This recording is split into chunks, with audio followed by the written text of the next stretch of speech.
छत्रपुर थाना रिकापल्ली गेट निकट में युवक को संगबद्ध हत्या घटनार पर्दाफाश होईछि।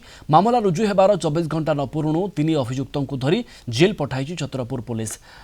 अरुगुड़ी गाँवर आर राजा राव को हत्या घटना 3 जन गिरफ होइछन्ति। अभियुक्त माने हेले छत्रपुर देवीनगर साहिर चंदन राउत, तांको भाई सुनील राउत एवं सहयोगी आशीष बेहेरा।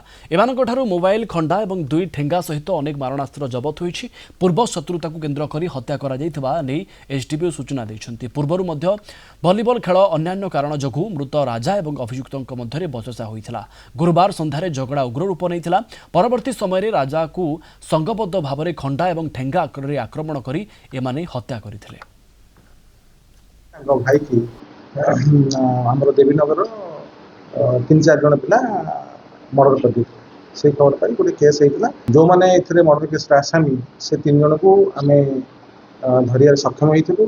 तो से मर्डर समय मारिया समय जो जो खंडा ठेंगा व्यवहार करते से जब मर्डर लोक जो आसामी हूँ जो गोटे हूँ चंदन राउत, ता भाई हूँ सुनील राउत, आउ जन आशीष कुमार बेहेरा। 3 जन ये केस संपुक्त अच्छा नहीं प्री प्लान ना सन्ध्या बेले 9:30 बेले भितर परस्पर झगड़ा होता।